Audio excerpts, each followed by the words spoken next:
और कांवड़ यात्रा को लेकर यूपी से लेकर उत्तराखंड तक योगी और धामी फोर्स की तैयारी तेज है। दोनों राज्यों में कांवड़ मार्ग से लेकर धार्मिक स्थलों पर लगे लाउडस्पीकर के शोर को भी म्यूट किया जा रहा है ताकि यात्रा मार्ग में किसी तरह से माहौल खराब ना हो, साथ ही नियमों का भी पालन हो। यूपी के मुजफ्फरनगर में डीजे संचालकों को नोटिस जारी किया गया तो देवभूमि उत्तराखंड में भी ध्वनि प्रदूषण नियमों पर सुप्रीम कोर्ट के आदेश का हंटर चल रहा है।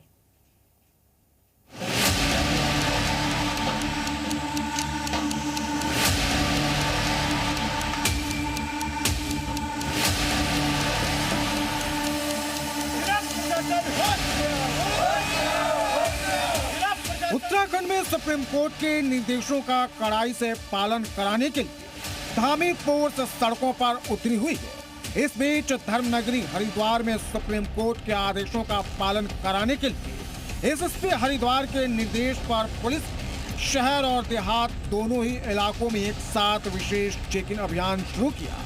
इस अभियान का मकसद था तय मानकों से अधिक आवाज में बजने वाले लाउड स्पीकरों पर लगाम लगाना। पुलिस की इस कार्रवाई की जद में जो भी आया वहां नियमों के विपरीत लगे लाउड स्पीकर उतार दिए गए। हरिद्वार पुलिस ने कुल 94 धार्मिक स्थलों पर कार्रवाई की है। शहरी क्षेत्र में 31 धार्मिक स्थलों से लाउड स्पीकर हटाए गए। देहात क्षेत्र में 63 धार्मिक स्थलों पर कड़ा एक्शन लिया गया।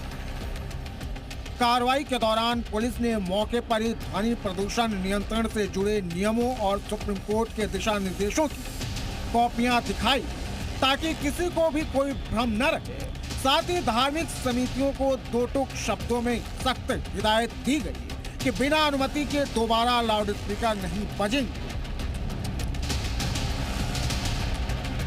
राजधानी देहरादून में भी पुलिस ने कई जगह धार्मिक स्थलों से लाउड स्पीकर उतारने का अभियान चलाया है। पूरे देहरादून में अब तक 43 से ज्यादा लाउड स्पीकर उतारे जा चुके हैं, जिस पर मुस्लिम पक्ष भड़का हुआ है।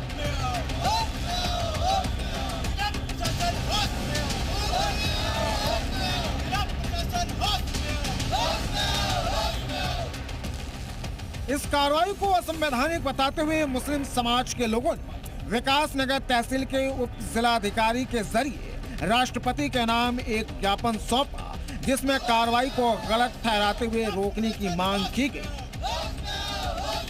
जो गांव के ग्रामवासी हैं उन्होंने अधिकारी से पूछा है भाई किसके आदेश पे आप माइक उतरवा रहे हैं, तो उन्होंने कहा है कि सुप्रीम कोर्ट का आदेश है। तो आदेश जब उनसे मांगा नहीं दिखा पाए, उस आदेश की कॉपी मैं लेके खड़ा हूँ।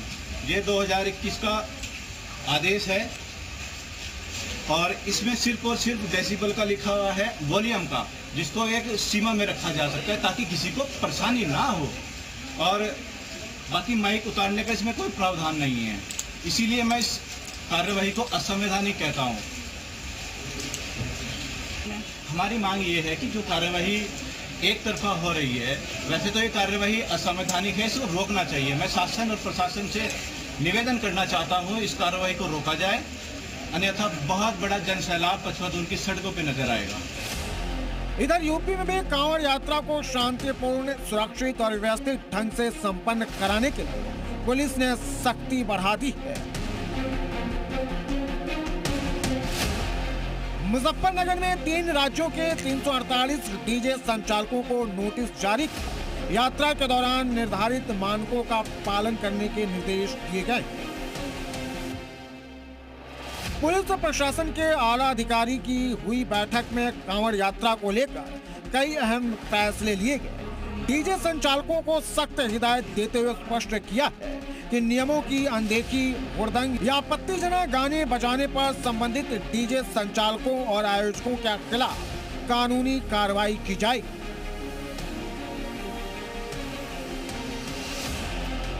नोटिस में डीजे, कांवड़ की ऊंचाई, चौड़ाई और अन्य निर्धारित मानकों का पालन सुनिश्चित करने को कहा गया है। इसके अलावा शिव भक्तों को नियमों के प्रति जागरूक भी किया गया है। साथ ही कि यूपी हो या उत्तराखंड, कानूनी तरीके से कांवड़ यात्रा से पहले ही सभी इंतजाम सख्त किए जा रहे हैं ताकि किसी भी तरह से माहौल न बिगड़ सके। ब्यूरो रिपोर्ट, जी मीडिया।